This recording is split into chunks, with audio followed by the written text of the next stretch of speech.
Hey, this is Abby with Midwest Honor Flight, congratulating Talking Lead on 300 and many more.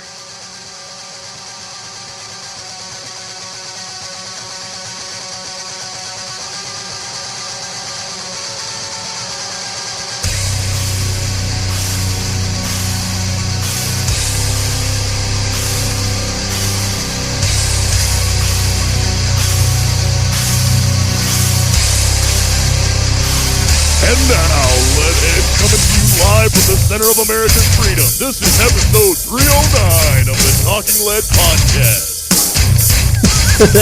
I'm about to piss my pants.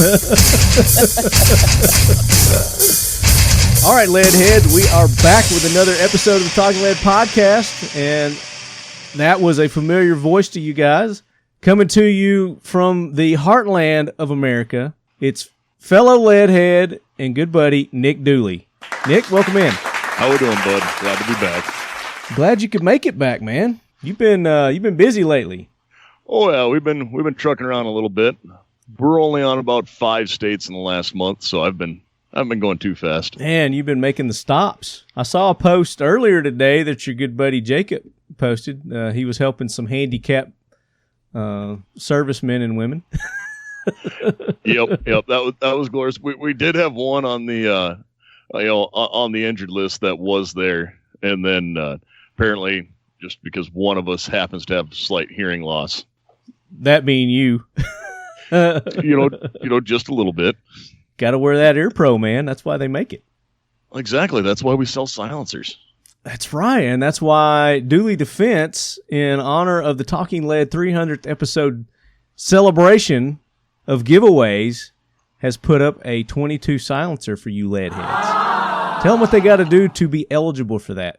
Again, this isn't super hard. All you guys got to do is make a post to social media and then do the hashtag TL for Talking Lead, so TL Freedomcast, and then post a picture of what freedom means to you. Tag Talking Lead and Dooley Defense in the photo, and you're entered. I mean, that's pretty easy. And also, that is my new favorite hashtag to follow on Instagram. The pictures that come up are just amazing. So, there was one that I thought was priceless. I can't remember who posted it, but it was it's probably their daughter. It was a little girl, and I guess it was during the 4th of July.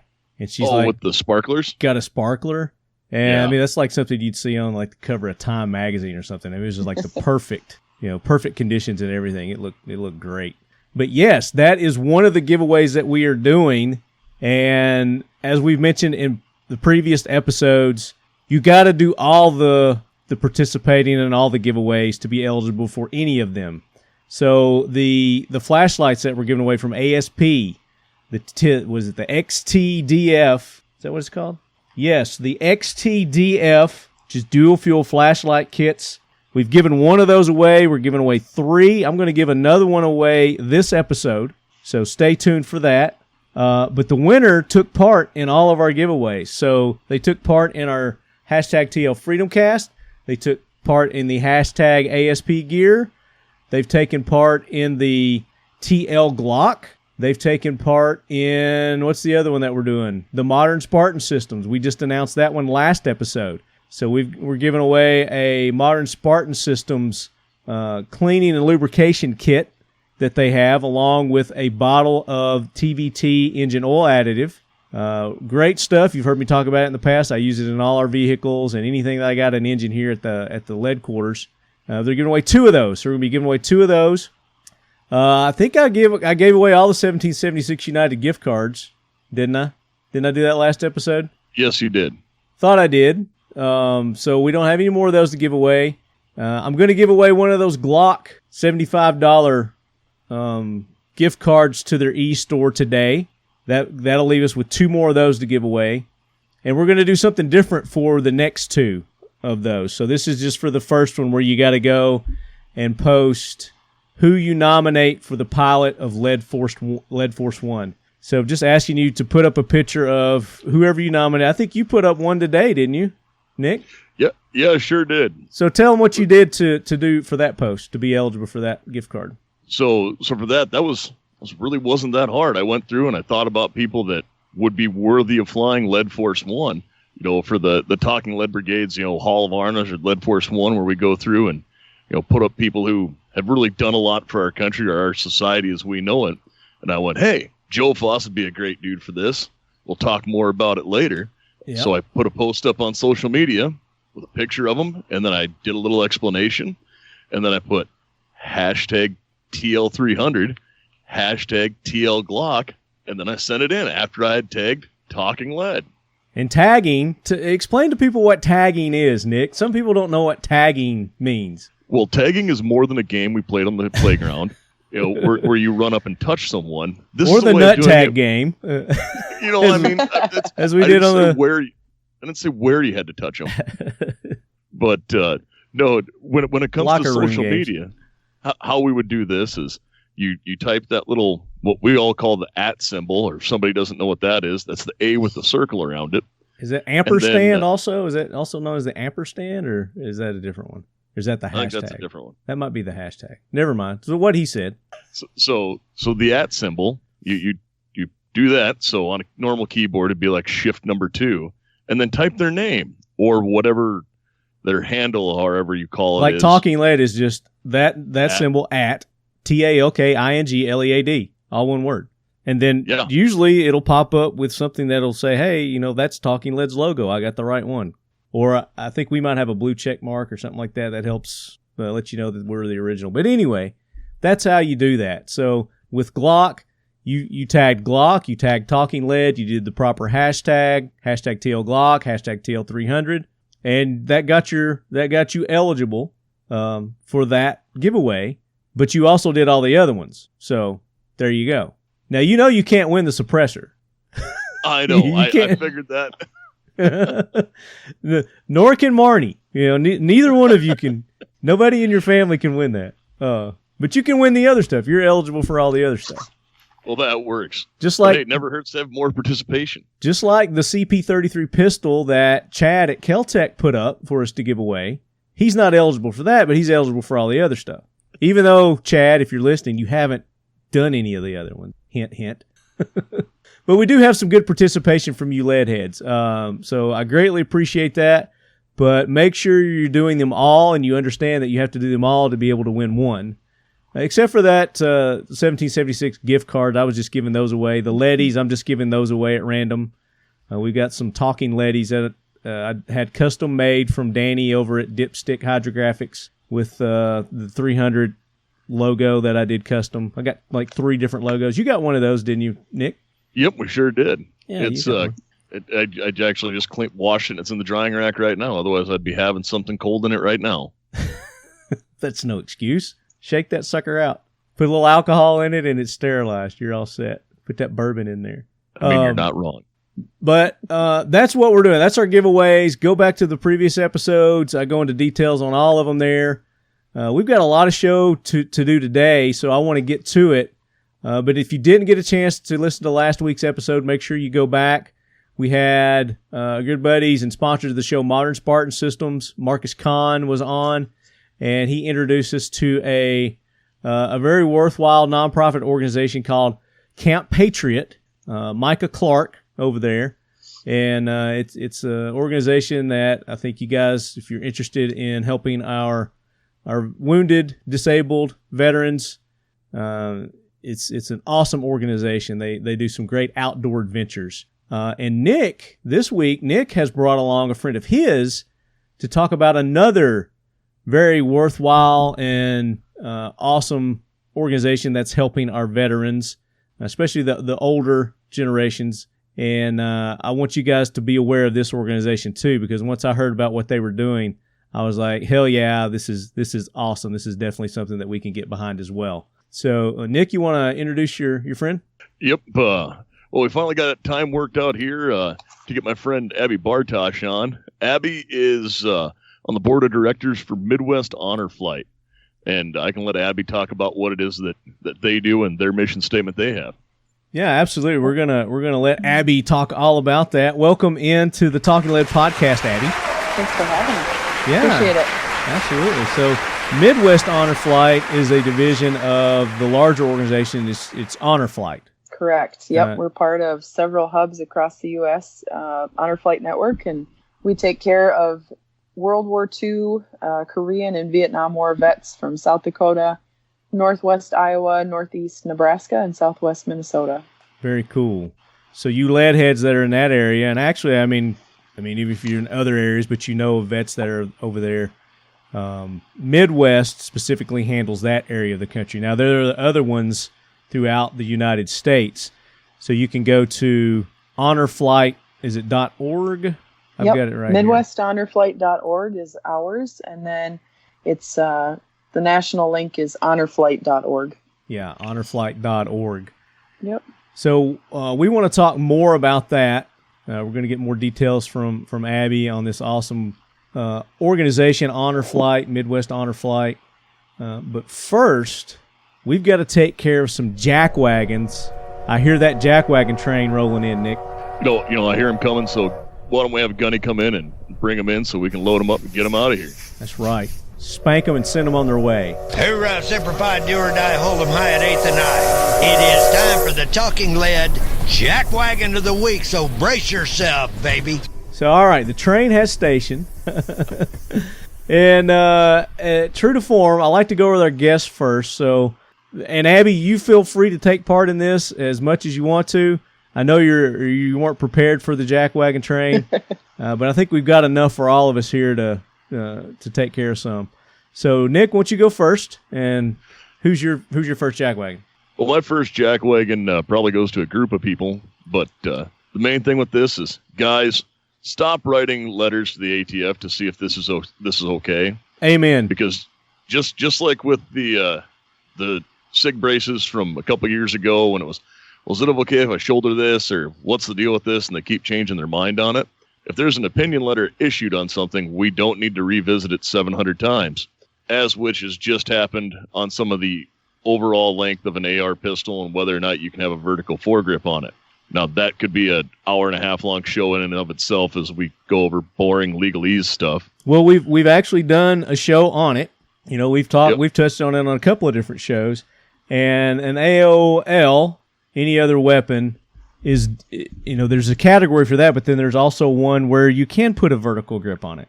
And and that's where you have just the firearm. Go ahead and talk about it. So, according to the federal government, the definition of it, this comes from the National Firearms Act of 1934.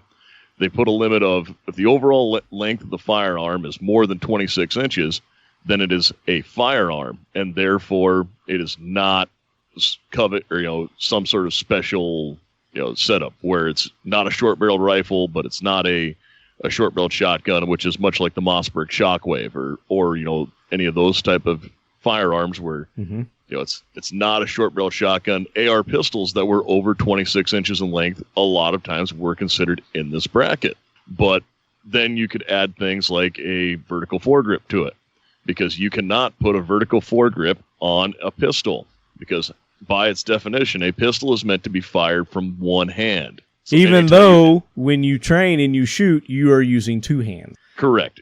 Nobody shoots standing cowboy style one hand.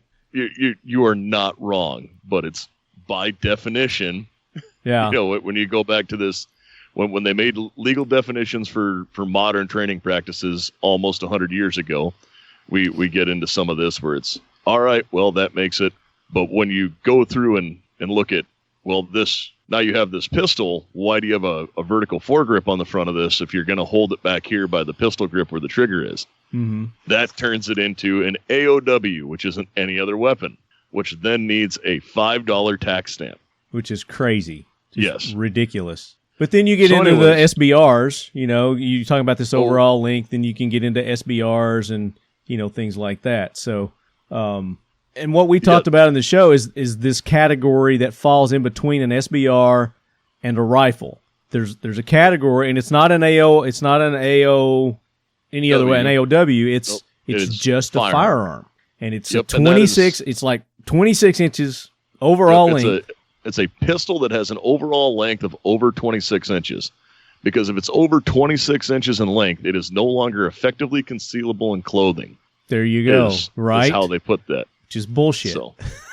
Which is complete and utter bullshit. Because these people who are making these laws and writing these these laws and these rules have no idea.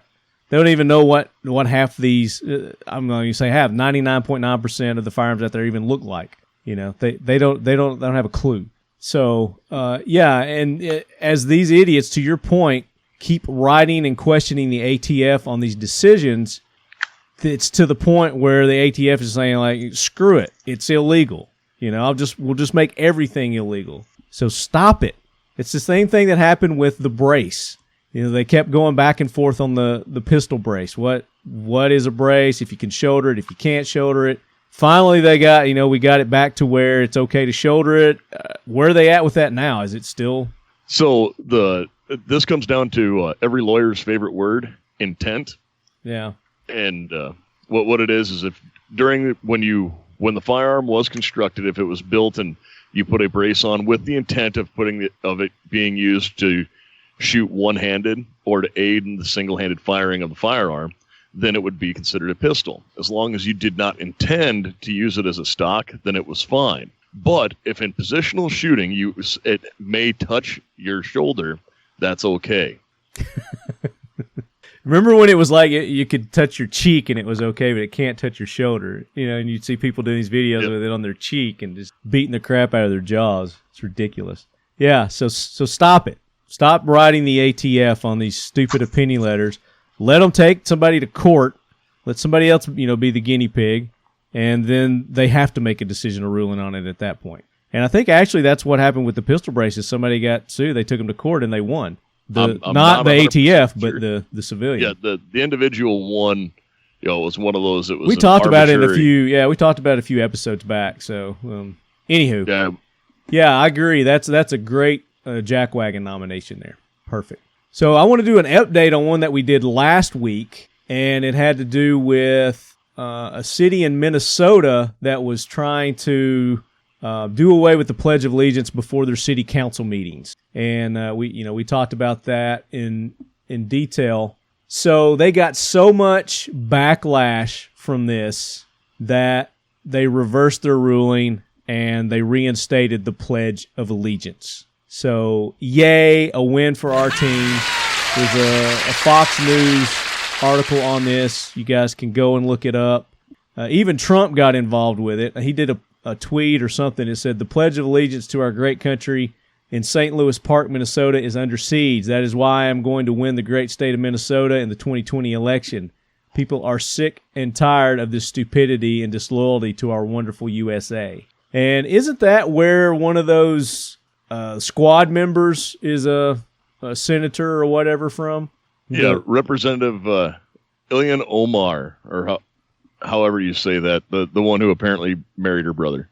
I heard about that today, too. She supposedly, to get her citizenship, married her brother or something. Ilhan Omar, 5th Congressional District. Yep. She created an uproar after a June 17th unanimous vote which amended the procedural rules to cut the pledge from the start of each session.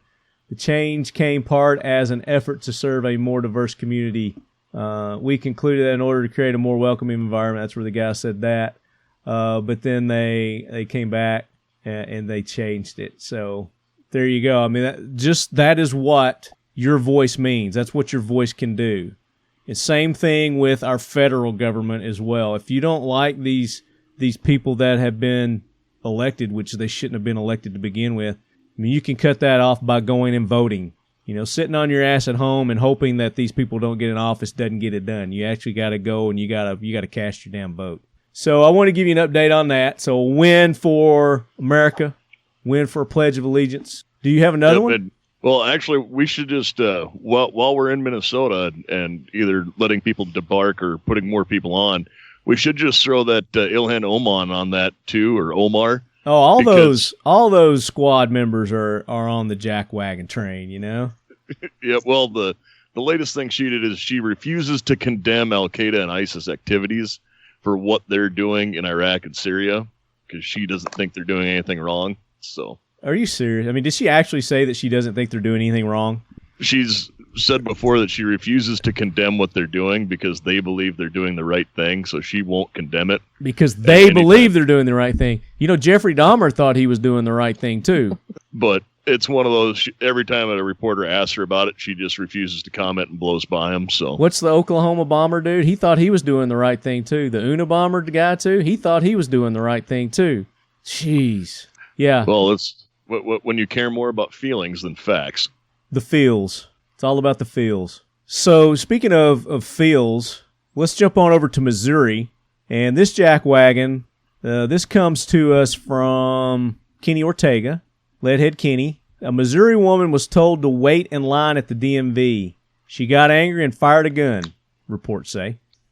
A Missouri woman in jail after officials say she fired a handgun after becoming impatient with the line at the DMV office. Vanessa Ritchie allegedly was annoyed by the long line and was told by a licensed office employee she had to wait her turn. And I'm sure they were very polite about that, too.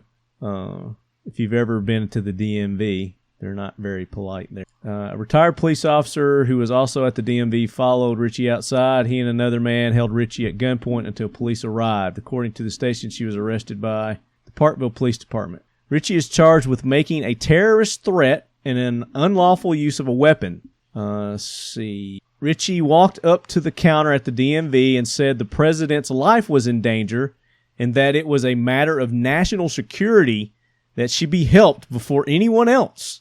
That's a pretty creative story, huh? I mean, that's a bold strategy, Cotton. Let's see how it plays out for her. She pushed a printer off the counter when she was told she'd have to wait. According to online record, Ritchie is being held in a Platte County detention center. Sounds like she's got some mental problems there, too. So I wouldn't be surprised. Maybe one or two. Yeah. All right. So that comes to us from Leadhead Kenny. Kenny, thank you for sending that in. Actually, Kenny sent in like 5 or 6. So Kenny wins the Sergeant at Arms Award this week, this episode. I've got another one here. And is this the Florida deputy? Yeah, you want to take that one? This one comes to us from Leadhead. I think it's Mark. Let me see. Well, that's okay. While you're looking, I can start on the story.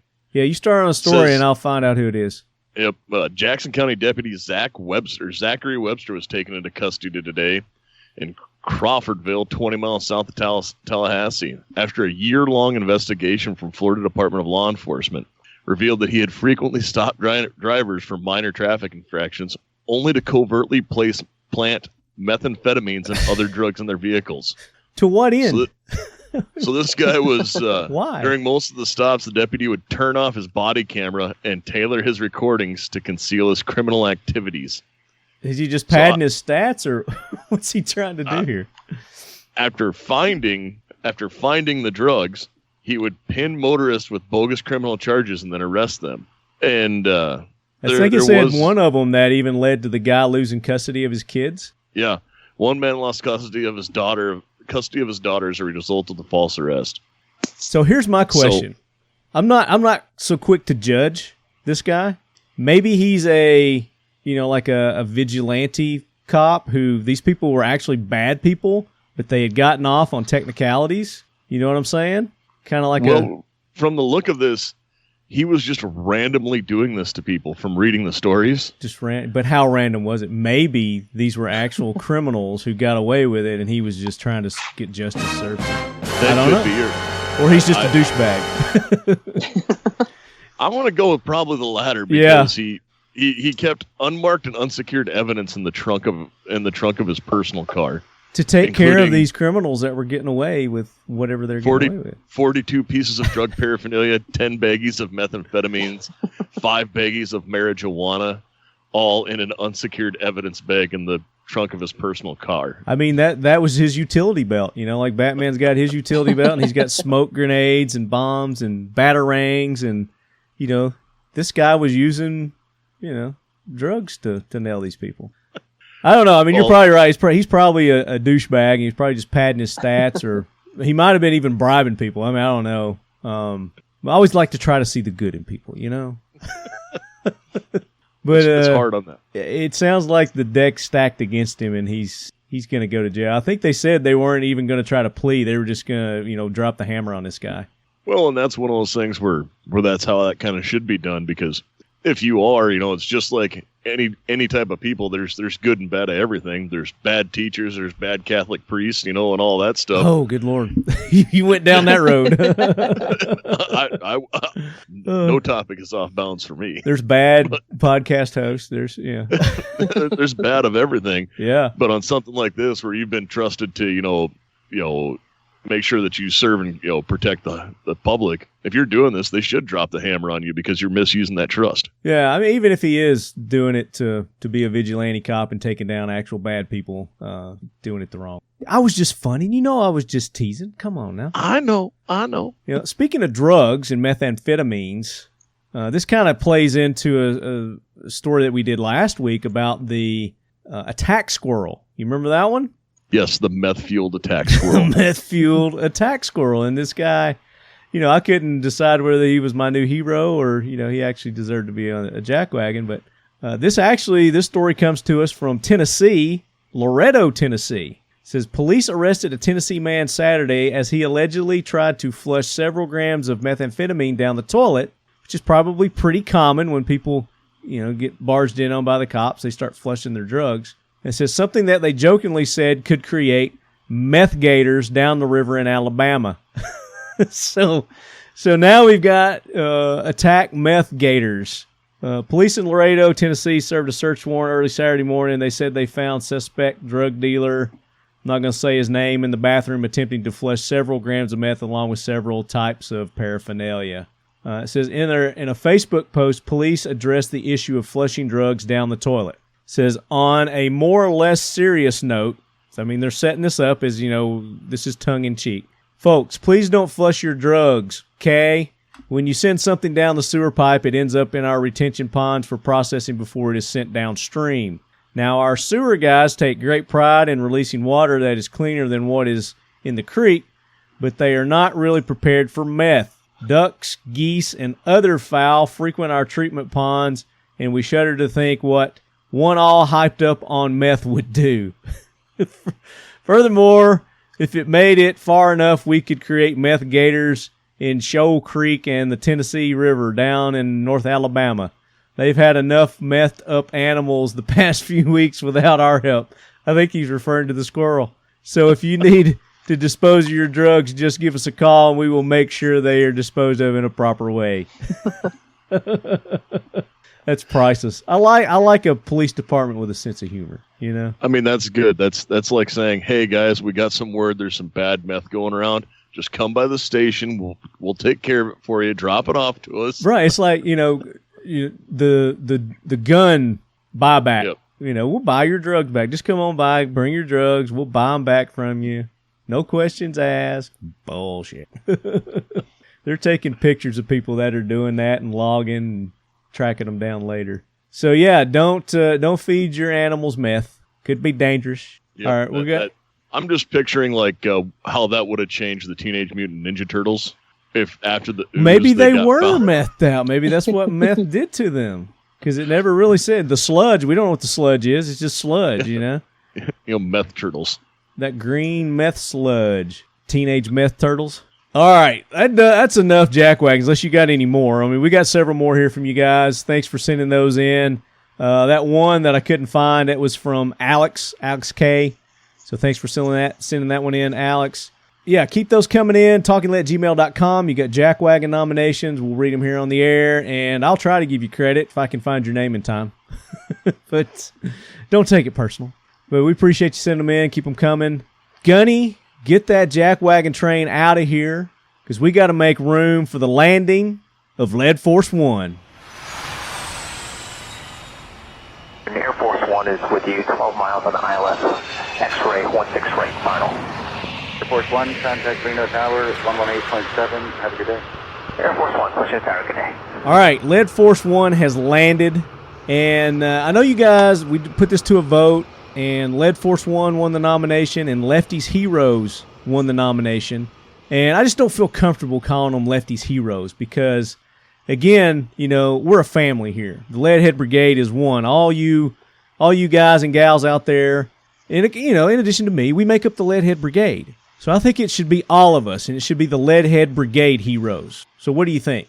I'm going to make a command decision, and I'm changing it from Lefty's Heroes to Lead Brigade Heroes. Can I get amen? I mean, amen, brother. Okay. All right. So we're going to take care of some Lead Brigade Heroes now. And our first one, I'm going to take the first one.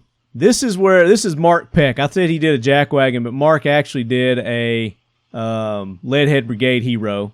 Lefty's Heroes, formerly Lefty's Heroes. And some of you may have seen this on Instagram, Facebook. I think it probably went viral. But Dom Rasso, he's a former Navy SEAL. I think he's a spokesperson for NRA. He's got a huge following. He was at one of the Navy SEAL memorials on Virginia Beach, and one of the flag for that memorial was jacked up. It had lost one of its, strings or whatever that hold it to the pole. So after like a 2-mile run or something in a workout, I guess that was part of their path, was running by that memorial. He saw the flag and he just couldn't stomach it. So he took it upon himself to fix that flag, and I think it took him 4 attempts, but he finally got up there and he got the flag repaired, and that was just above and beyond, especially after that workout that he had done. So we're going to put Dom Rasso. I think it's Rasso. Let me make sure I'm saying it right. Rasso. I think you guys know who I'm talking about. He's not been on the show, but we need to get him on. And I had it on my Facebook, but now my Facebook don't have it. Dom Rasso. Here we go. So he's on Instagram. It's at DOMRASO. And I think it's like, you'll see it. There's like an American flag there, and he's getting ready to climb up it. But his post says, flag needed to be fixed at the Navy SEAL Monument this morning. After a 3.5-mile run and smoked from the previous attempts, this was my 4th attempt at trying to get up and fix the flag.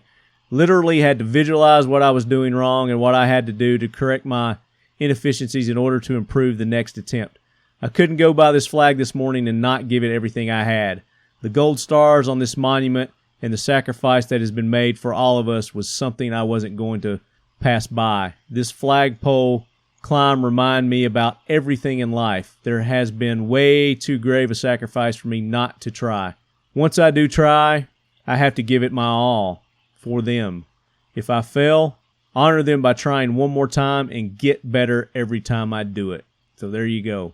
Dom, welcome to Lead Force One and part of the Lead Brigade Heroes. Do you have a nomination for Lead Force One? We do have one more. We don't know all the stats on this one, but this is just one of those. This guy needs to get on it just because there was a 61-year-old man who fought off 4 home intruders and killed 2 of them with an AR-15. Oh, an evil black assault rifle. Yep, and this protected his life and probably his family. This is again down in Florida. Okay. And according to police, 4 men tried to break into the guy's house. One of them was wearing a Jason mask. And a Jason mask. Yep. Because that obviously means they're there to, talk about, our Lord and Savior John Moses Browning.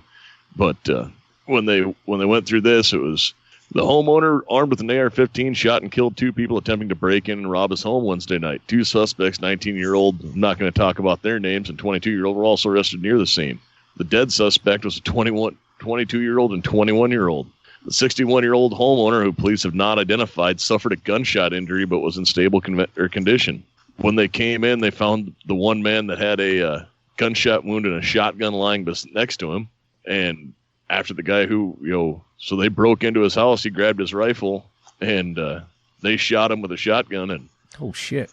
Apparently an AR won the day over the shotgun. Holy cow. Yeah, it says the homeowner said he did not. Actually, it says the homeowner told detective about an hour before the shooting, a male who he barely remembers from a past Craigslist transaction knocked on the front door, according to sheriff's officials. So there's like a huge, this is why I don't do these Facebook, what's it called? Backyard or something, or Facebook yard sale, market. Yeah, whatever. You don't understand how dangerous that is. Prime example right here. People casing out a house, figure this guy's not able to protect himself, and whoa, until they're surprised, boom, dead. Yep. So he definitely deserves at least an honorable mention. Yeah, well, absolutely. I mean, he's definitely demonstrated, that old adage where people say, well, why do you need an AR-15? Blah, blah, blah, blah, blah. Anywho.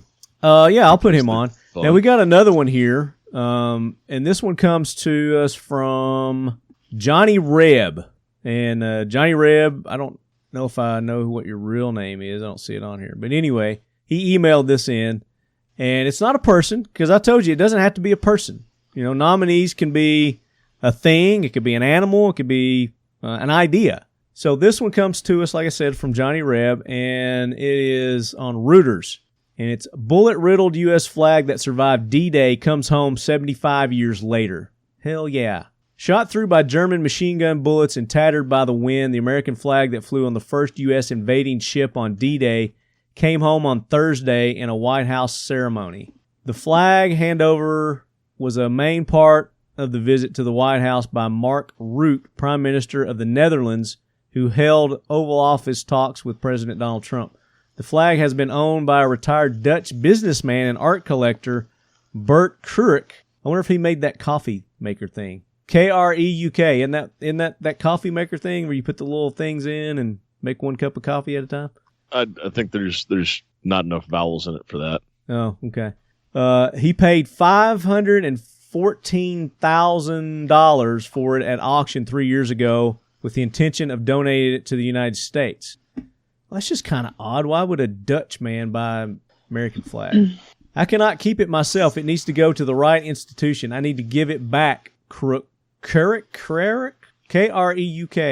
I think that's that coffee maker.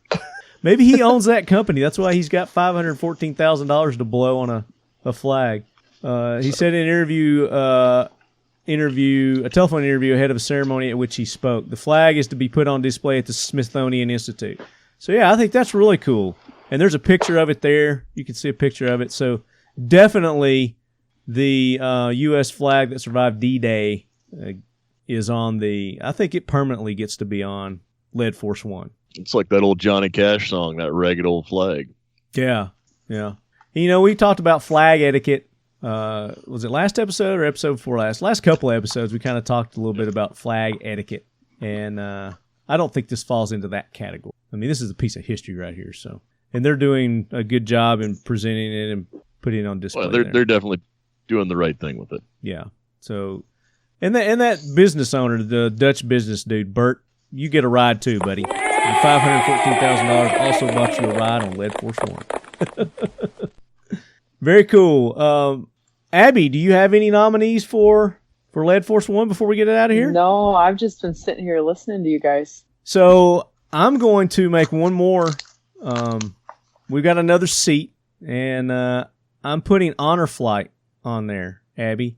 So right Honor Flight for what you guys are doing for our veterans. Definitely, you guys deserve a ride on Lead Force One. So come on aboard, take your seat.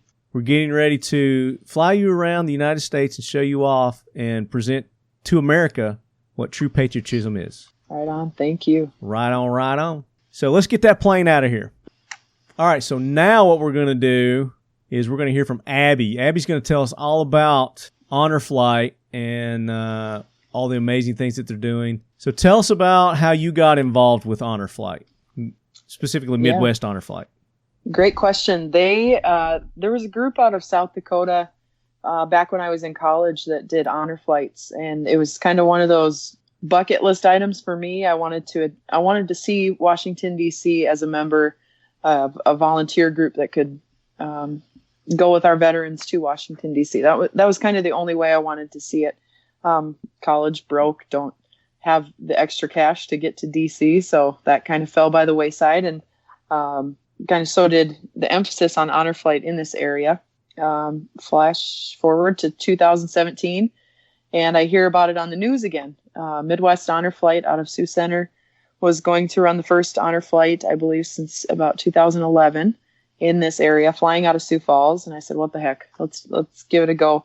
I was on the first Midwest Honor Flight in August of 2017 as a guardian. The veteran I got to accompany to Washington, D.C. was a Korean War vet. He was an infantryman from South Dakota. And the trip for me, it was completely worth it, but I could not believe the stories that we just walked all over Washington, D.C., and he told me stories that I'm still floored. I don't feel right sharing them. They're not mine, but I just sat and listened all day. And it's probably one of the more emotional days that I've had. Just intense. These are stories that he hasn't spoke since the war. Yeah. So I was really honored to get to hear that from him. And, he just had that confidence to just let his mind wander a little bit and kind of go back to a place that he probably hadn't been in a long time. Yeah, I'm sure. Yep. I'm sure. And I'm sure that, a lot of these guys have never even been to the monument there in Washington. No, a lot of them, this is maybe one of their second or third flights ever. A lot of our veterans actually were on ships going to their war destinations. So this is sometimes their first flight. Yeah. So here's an interesting stat. It says, according to the Department of Veteran Affairs, an estimated 640 World War II veterans die each day. Mm-hmm. So we're losing them quickly. I mean, there can't be that rapidly. There can't be that many more left. So yeah, I mean, this is a great thing that you guys are doing. And you were telling us a little bit earlier that you've got a waiting list of veterans, right? Yep, we're about 700 on our waiting list right now. And how many do you take per trip? Typically, it's 80. A lot of them, we take World War II first time all the time, just in our case.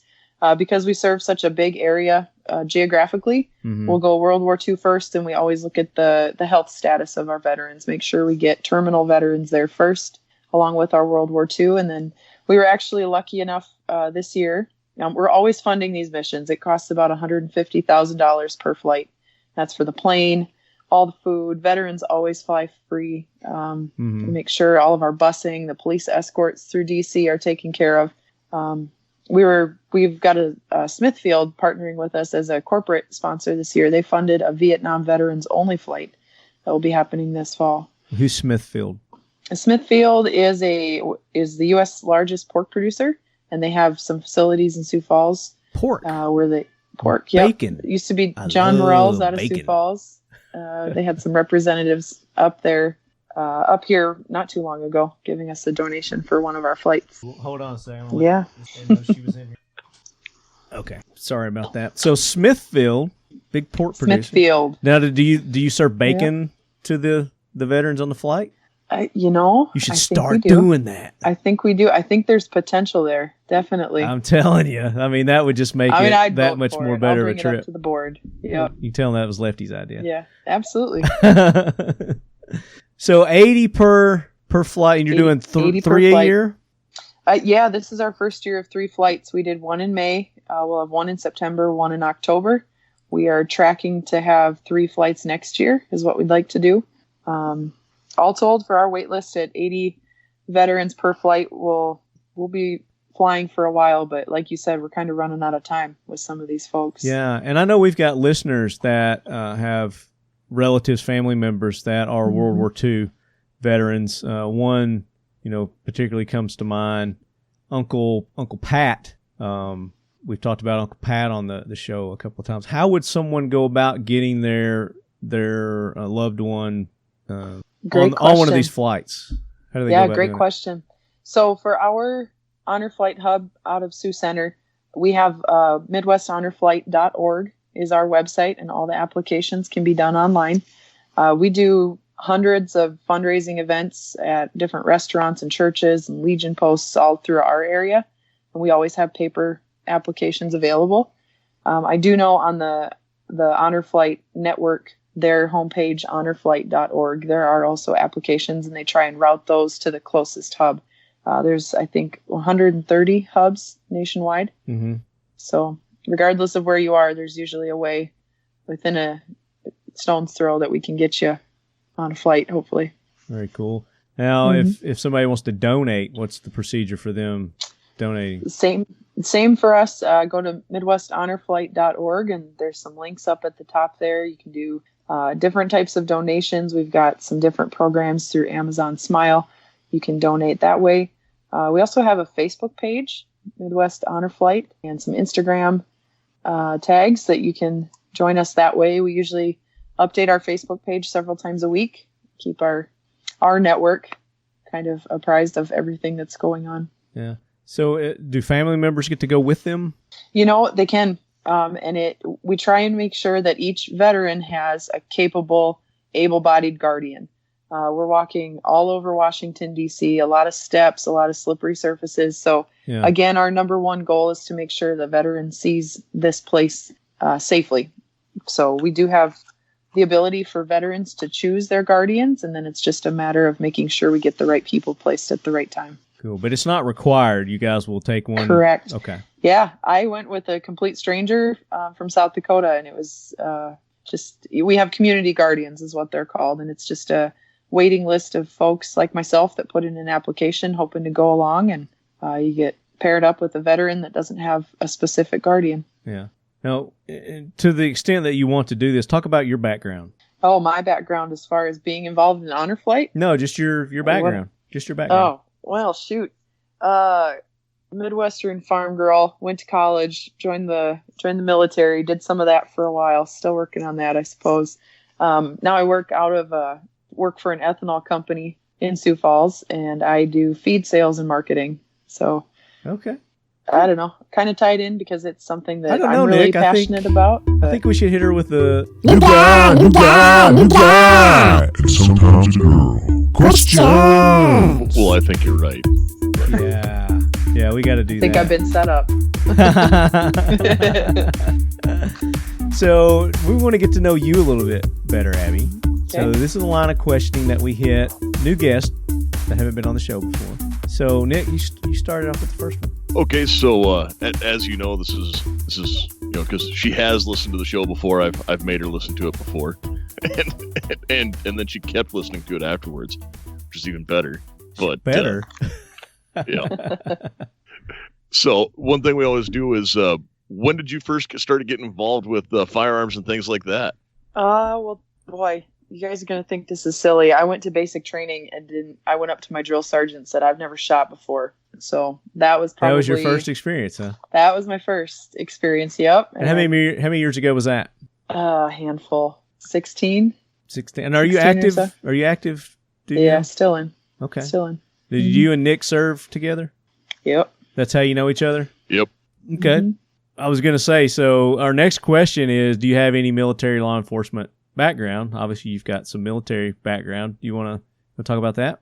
How'd you get involved with the military? What spurred your involvement to go to that drill instructor and learn how to shoot a gun? Man, I was kind of sick of school. I went to college. Let's see. I grew up on a farm. My parents didn't have everything that they could hand to us. I know they wanted to, but they couldn't. And I knew if I was going to go to school, I better do it myself, because I knew I wasn't going to get much help. And like I said, they did everything they could, but college was mine. So decided to take a break from going to school and did something I didn't think I could do, I guess. And here I am 16 years later. So Army.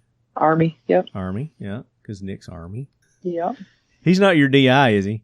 No. Okay. No. He's like, hell no. No. What's one of your more fond memories of serving in the military? Oh boy. There's so many. I see. I mean, you're trying to pick and choose one. Oh man. Well, the hard part's finding one that's right for radio. One that's appropriate. Yeah. Well, this is the Talking Lead show, so anything's appropriate on this show. Just don't self-incriminate.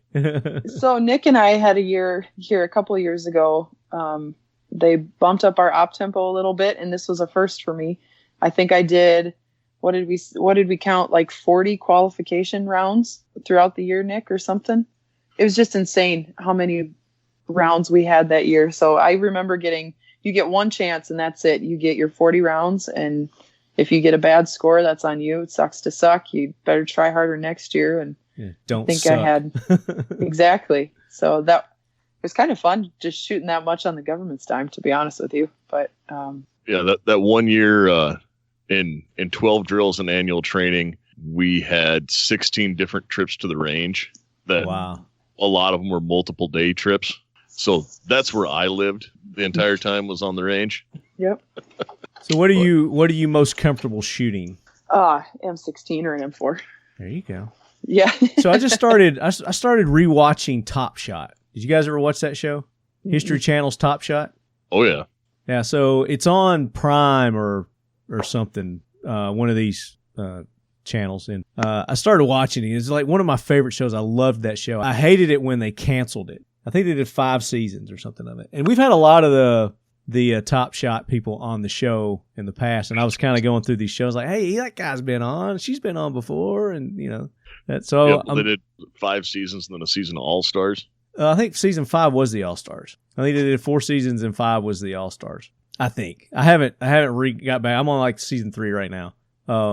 But that would be cool if they started. That just made me think. We're talking about shooting again. I was like, it'd be cool if they started Top Shot back. That'd be awesome. You guys could apply for it. It'd be cool because there's a lot of military people that were on there too on that show.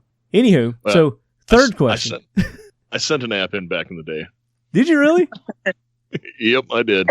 Oh, dude, do you still have your reel for that? Your audition tape? Oh no, that was taken to the top of a valley and dropped into the bottom and burned. No, you still have that saved on your computer somewhere. I want to see that. Yeah, it's on that stupid old iPhone. Dude, you got to do that. I got to see that video. Because you've seen some of the audition. I mean, they show some of the audition tapes and stuff during the show. And it was like, these people, I was like, why would they pick that person for this, So, anywho, third question. Nick? So, let's see, third question. Is that the pop culture references? What's your go-to, movie, which I think I already know the answer to, is, like your movie, TV show, books, anything like that? Music, what's your go-to? Comic books. Oh, boy. TV shows. Let's see. Tombstone. Okay. That's probably like the number one. That's the most. Yeah. The most picked. Tombstone, and I'll be honest, I'm so bad at Keep Media. I got a 5-year-old, so it's like Paw Patrol. Paw Patrol. Yeah. I know he's getting into those Planet Earth series on Netflix, which has been like enjoyable for both mom and kid. Those are good. I like those. Yeah. So he's watching that a lot. I can get into that. Yeah. I don't know. We're more of a go outside, run around type. So. Yeah, but everybody sits on the couch and binges every now and again. Yeah. Are you a binger? Do you do like the Netflix binges or anything like that? Oh, every so often. Let's see. There's a what series you been into lately? I watched Dead to Me on Netflix. That was pretty good. Dead to Me. I haven't done Dead to Me. It's got I think Christina Applegate in it. That was the last one. I think The Enforcer maybe is what it was called. Is that a movie or is that like a series? It's a Netflix series. Netflix series? Was on at the time, yeah. Okay. I haven't seen that one either. I just finished one. Oh, what was it? Lie to Me. Is it Lie to Me? No, Big Little Lies. It's on HBO. I had to watch it because of Tia. But it's pretty good. Okay. It's not firearms related. Actually, it kind of is because there were some guns in it, but it's not firearms related. But anywho, what about the Marvel movies? You into those? Not into the Marvel movies? Lego Marvel, does that count? That's like 20 minutes that... What is it called? Watch Lego Marvel. Lego Marvel? I mean, that kind of counts, I guess. Guys, yeah. It kind of counts. 20 minutes, you can watch your movie before we go to school or something. So what is your next gotta have, wanna have piece of kit or gun or whatever? Oh, man. I don't know. Nick's got this list of things that abs should get. So, Nick, what is it? Well, you need a rifle for the tactical games next. It's true. What are the tactical games? Talk about that. Nick, is this you want to do this one? An Army thing? So no, tactical games is not an Army thing. It's the easiest way to describe it would be like a CrossFit games or something like that, and they have stages called battles. So you'll have to carry stuff around and do a bunch of things, and then you shoot as a portion of this with a carbine and a pistol. Okay. So it's like a Tough Mudder with guns. Sweet.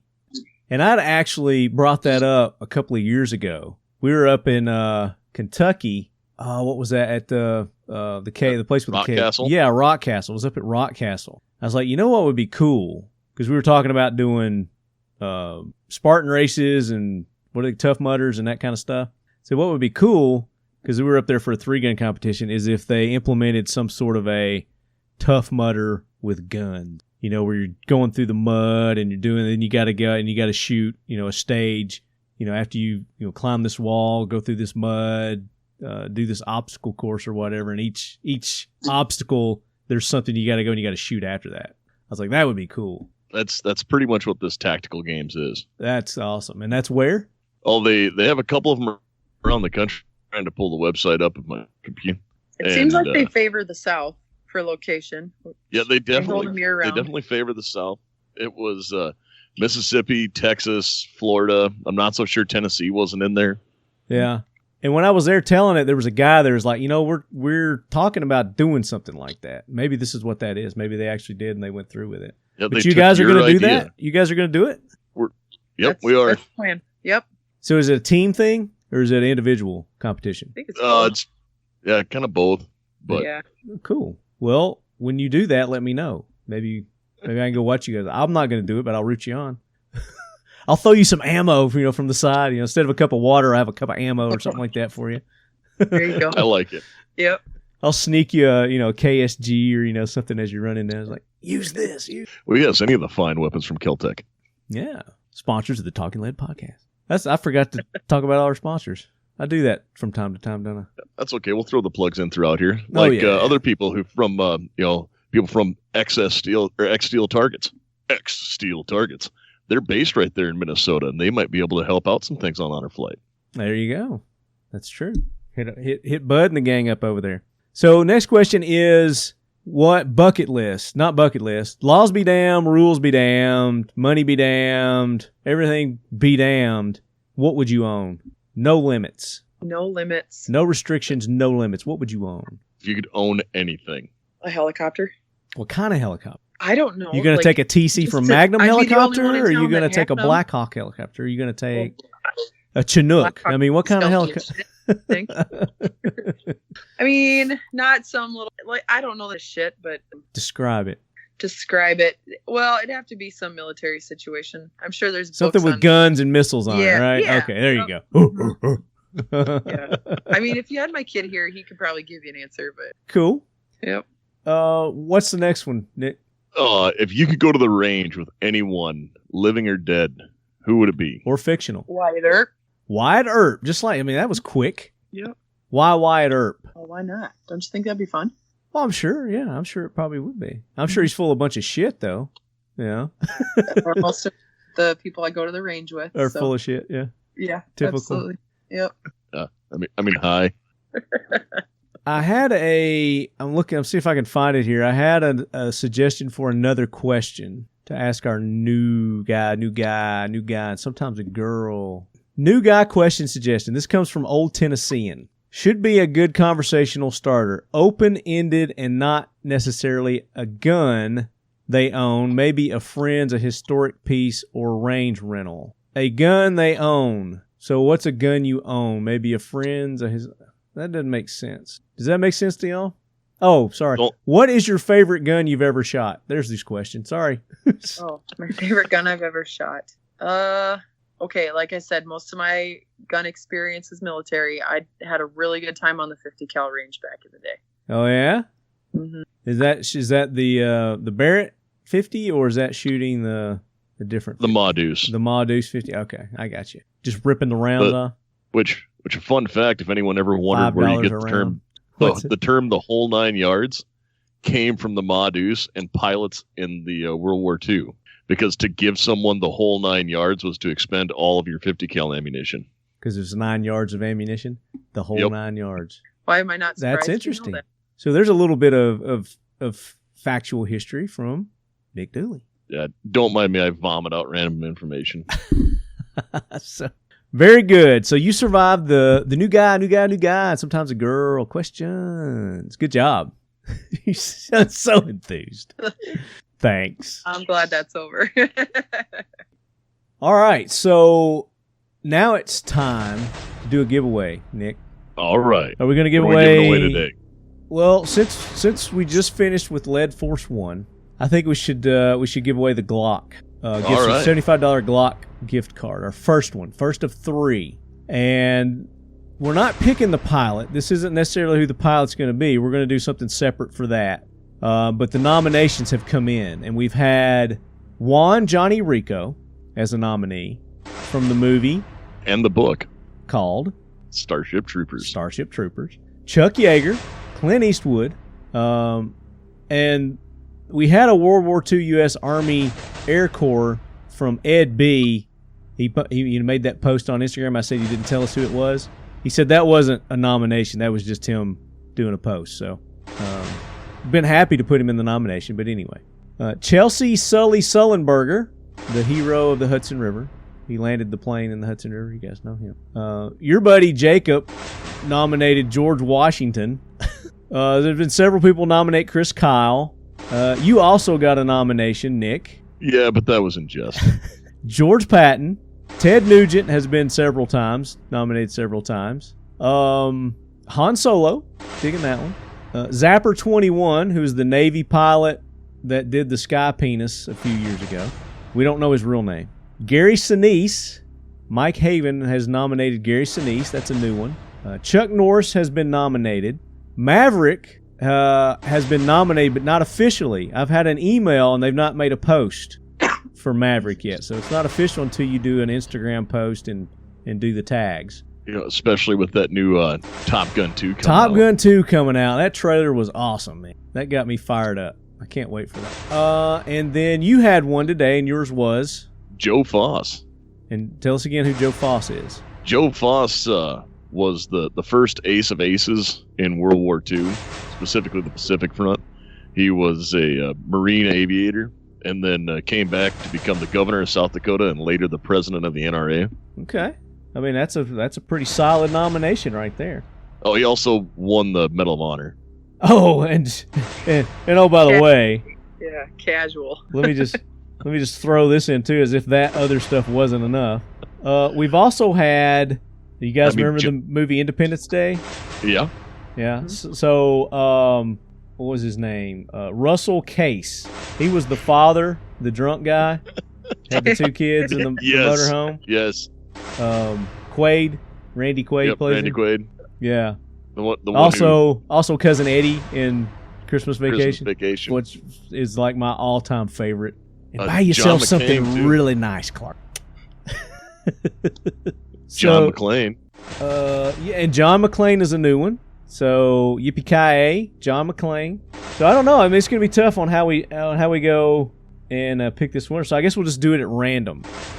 So I've got everybody's names written down here that have submitted, and we've got Josh Bill, Austin Whalen, Jason Edgar, Ed Burton, Eric, Jacob, Alex, Brent Weber, Pierce Taylor, Mike Haven, Nick Dooley. Who nominated Adams the third? That is John Adams. And then who did John McClane? John McClane. That was Amber Peck. And then you, Nick Dooley, you're eligible. And did I miss anybody? I think I got them all so far. And if you didn't hear your name or you didn't hear your nomination, then you didn't do the proper tags. So go back and check your post. But again, we're not picking who our pilot is. We're just picking participation here. Who went and they did the TL Glock, TL300. And some of you probably haven't done the other ones yet, but I'm going to do the honor code here. So if you haven't done them yet, you're going to go back and do them. Okay? Is that fair? Is that fair, guys? Sounds fair to me. All right, so that's 1, 2, 3, 7, 8, 9, 10, 11, 12, 13, 14, 15 names? 15? Yeah, there's 15. Okay, can you see the screen? I can see the Skype screen? Yeah, well, I did a screen share here. So can you see that? Yeah. So you're going to do a random number generator? Yep. Random number generator, right. 1 to 15. And going to hit the generate button now. 10. And that is that Amber? Was it Amber? I can't even read my own handwriting. Yes, Amber Peck. Amber Peck. Yep, she was she nominated John McClane. Okay. Yep. So Amber, congratulations. You have won the first Glock $75. It's actually a code that you use on their web store, and it's good for anything on their web store. So you got to send me an email, talkinglead@gmail.com. Here's the thing, guys. If you are a winner, I don't contact you. So you got to listen to the show. So the only way you win is if you're listening to the show. So if Amber, if you're not listening to the show, then you're not going to hear this anyway, so it don't matter. But you're not going to win. And if I don't hear from you in a little bit, we're going to, give it to somebody else. Don't give it to me. I'm going to keep it. And I just want to say thank you for nominating the best Christmas. John McClane. So there you go. Congratulations to Amber. Amber, talkinglead@gmail.com. Put in their Glock gift card in the subject, winner, something like that, so I'll know. And I'll send you that code. So we got lots to give away, lots more to give away. We got the 22 suppressor. We still haven't decided when we're going to give that away yet, so keep those posts going. And it's just what freedom means to you. And use the hashtag TLFreedomCast, TL300, and you'll be eligible for that one. The flashlight. I said I was going to give one of those away today. So we're going to give away a flashlight also. And, I mean, this one has to go to Austin Whalen. He's made like 5 different posts on this thing. He's made a ton of posts on it. I mean, he's tearing it up. So, I mean, I don't see how I can not give it to Austin. Do you agree? I mean, yes, that's the thing. It's participation, guys. It's participation. I want to see participation, and Austin has shown a shift ton, and he's done all the other posts. I know he's already done all the other posts too, so he's eligible for this. So Austin Whalen, you get the second XTDF flashlight from ASP. Congratulations, Austin. You are a stellar redhead, my boy. And he was on the show too. We had him on the show. He was. Oh, that's another thing I wanted to mention. So, if you're interested in being on the show, like Nick was, like Austin was, like Katie was, like Jerry Black was, we did that show. I'm looking for 3 to 4 lead heads on an upcoming episode. I don't know which one it'll be, but if you're interested in being on the show, and I mean you can actually do it, get in touch with me. TalkingLead@gmail.com. Just say I want to be on the show, and we'll work out the specifics from there. I'm getting feedback from somebody. Yeah, because if you don't get a hold of him and let them know that you want to come on, you're gonna wind up probably just listening to me drone on again. Well, you're like always. You're gonna be like my official co-host now, man. I think we're gonna make that happen. But yeah, I want to like I said, 3 to 4 you lead heads. I want to do another show similar to what we did last time. We might do it live. We might just record it, but it's just going to be a lead head centric show, and we're going to talk some cool stuff. So talkinglead@gmail.com if you're interested in being on the show with old Lefty. So I think that's it. I mean, that's our giveaways there. Just real quick, we talked about how you go and you do these giveaways. The flashlight, we got one more of those to give away. Just something in support of our law enforcement men and women. And it could be a selfie with somebody you see out in public. One of the men and women, law enforcement men and women out in public, you go by the station, take a selfie. You might be next to a squad car or motorcycle, or you might, I don't know, just something to show your support for our law enforcement men and women. And use the hashtag TL300 and hashtag ASPgear. Okay? For that one. One more of those to give away. We've got 2 more of the Glock $75 gift cards to give away. I'll come up with what we're going to do on the next giveaway for that. Coming up, the suppressor is still up, and you need to make your post on that. Just something what freedom means to you. I've got rats tourniquets that I'm just giving out to you lead heads. I've got a few more of the leadies. I don't have very many left. I think the last couple of people I haven't heard from you on the leadies. Actually, one. I haven't heard from one person on the leady yet, so... and then modern Spartan systems. How would you, if you were to have a modern Spartan systems kit for all the cleaning solution and lubrication and that TVT engine oil additive? And I think Austin made a post on this already too. He put his big Jeep up that he's got, and he said he would use that TVT engine oil additive in his Jeep. So he just posted a picture of his Jeep and said his Jeep could use the TVT engine oil additive. It's that simple. Just a picture of something that you would use your modern Spartan systems on. Okay? And then tag Modern Spartan Systems and use the hashtag Modern Spartan Systems and tag Talking Lead and use the hashtag TL300. How easy is that? Abby? Super easy. How damn easy is that? I want to see you get involved with this, Abby. All right. I got to write down all these hashtags. It's easy. Just listen to the show. That's all you got to do. You listen to I tell you. I spoon feed you. But here's what I don't do. I don't post this on social media because the people that are on social media, some of them don't listen to the show. I want to reward our listeners. I mean, yeah, I could get a whole lot more participation if I did this stuff on Instagram and gave this stuff away on Instagram. But how fair is that to our listeners? It's not fair at all. I want to reward the listeners, people who are actually listening to our show, supporting the sponsors of our show, supporting the friends of our show, going and liking their social media, pushing and promoting them. That's what it's about. So, and that's the same thing with when I give these away. I don't contact you. I'm not going to hit you up on social media. I'm not going to hit you up and say, hey, you won. Where are you at? Although I might give a nudge if I know that you're a listener. I'll nudge you a little bit, but I'm not just going to come out and tell you. So, I mean, is that a douche move on my part? Is that being an asshole? They're shaking their head no. No, this is radio, guys. Come on. Oh, no, it's definitely not. Okay. All right. Cool. It's my show. I'll run it how I want to. I mean, I can give you lessons on how to be an asshole. So. Oh, I think I've got that down pat. Ask to you. All right, guys. So that's it. More to come. We'll have more details on the CP33 pistol that we're going to give away. But it's going to be, you're going to have to really work for that. That's not just going to be a gimme.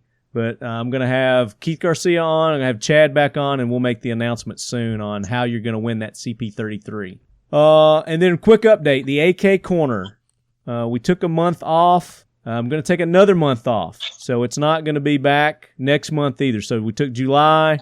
What's after July? June, July, August. We're taking August off as well. But we are coming back with the Talking Lead AK Corner, and it's going to be awesome. So start gearing up for that.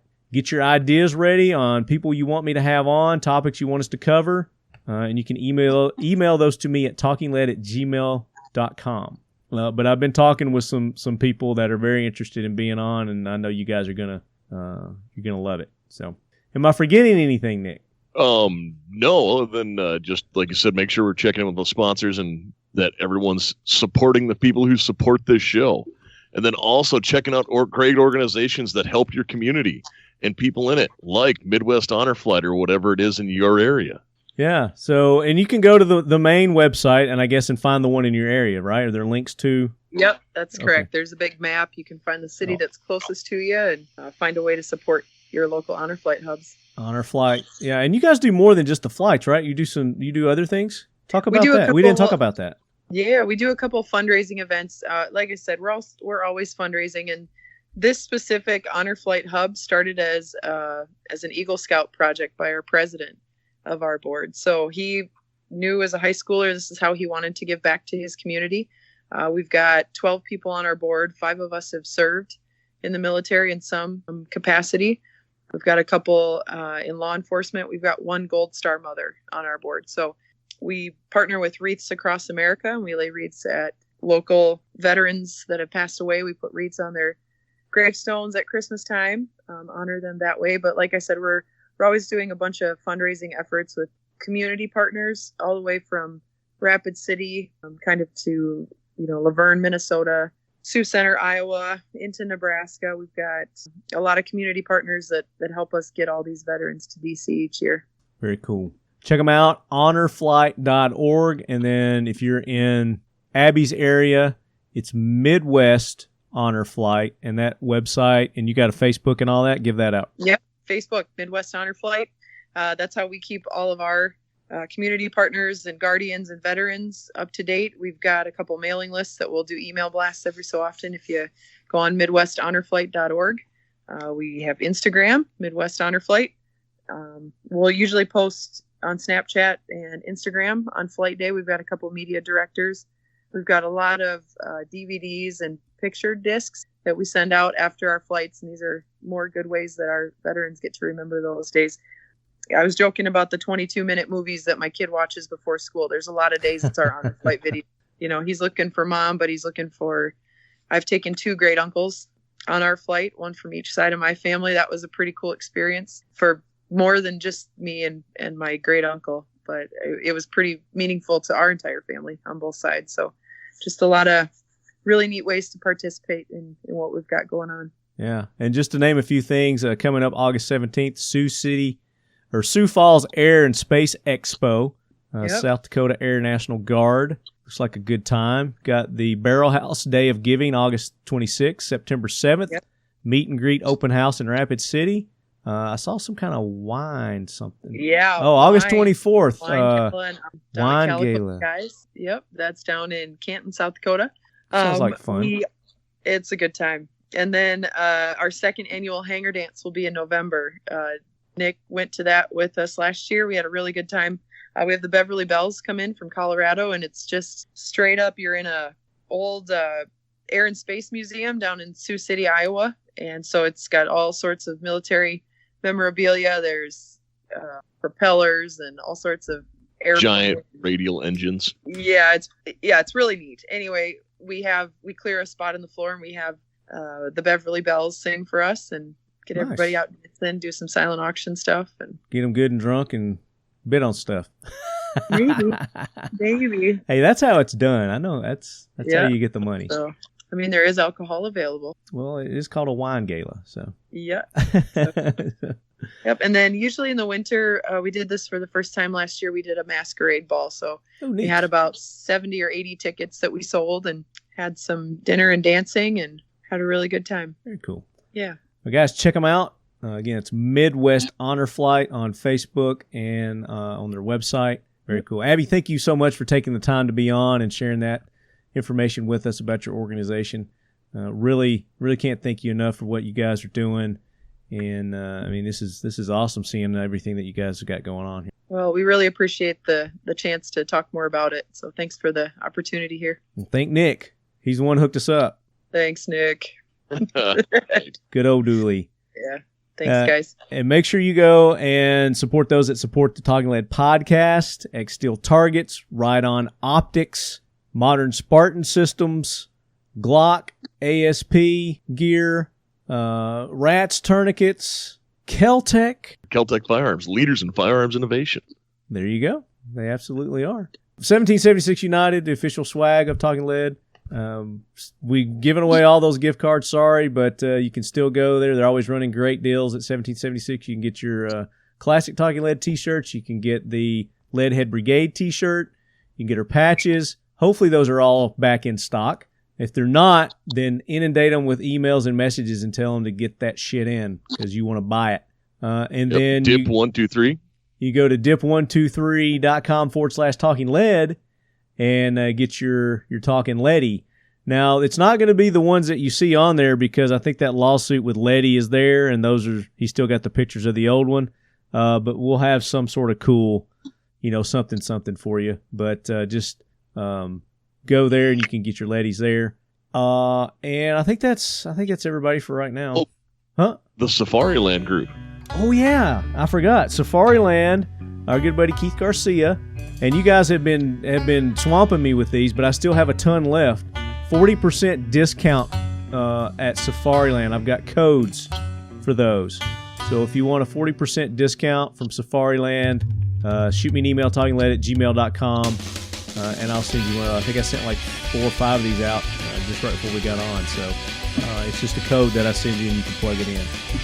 So, very cool. Actually, I'm going to give one right now. I just want to see if somebody will use it on the show. So, the code is Keith, Keithah, and then there's a dash, and there's a B, Bravo 7 Mike Papa, dash, 5 Charlie Zulu Zulu, dash, what the fuck's the R? Romeo, Sierra Delta, dash, Kilo Golf Kilo Romeo. That's the code. So first one, that's first come first, and these codes are only good one time. So whoever gets to it first gets it. But I've got tons 2 more. 2 weeks from air date before I use it.